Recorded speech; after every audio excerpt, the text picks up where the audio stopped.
जय जगन्नाथ सांग माने आज हूँ रसगोला दिवस।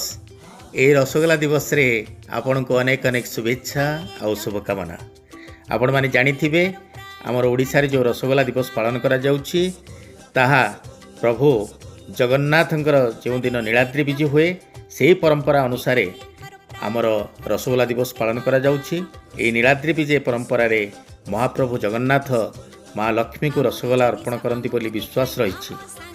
आजिर ए रसगोला दिवस रे आमे आम घरे प्रस्तुत करिथिलु रसगोला आउ आपण माने देखि पारुथिबे बहुत माने रसगोला समस्तंकर आपण माने जानि छन बहुत पसंद आउ रसगोला खाइबारे मु व्यस्त पूरा। एक्चुअली रसगोला दिवस रे मु भिडियोटी करथिली पोस्ट करि पार नथिली आज ही पोस्ट करूची। आउ मु भाबुथिली मार्केट रो रसगोला किणी आनी कि माने माने आज घर तयारी रसगोला खाउछ केमति लागुची कुह सांग ना ना प्रकृत रे बहुत बढ़िया आइची। एते स्पंजी हबो बोली मु केबे विश्वास करि पार नथिली आउ एते माने सुंदर रसगोला भी तमे करि पार बोली भी मोर धारणा नथिला। कारण फर्स्ट टाइम बहुत बढ़िया आइची। फर्स्ट टाइम तमे करी के एते सुंदर माने निश्चित मार्केट ठारू तो आपण घरे निश्चित डिफरेंट रहइबो। हां बहुत बढ़िया आइची।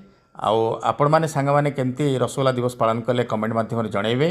जदि भिडियोटी भल लागुथाए लाइक शेयर सब्सक्राइब करिवे। रहिलु जय जगन्नाथ।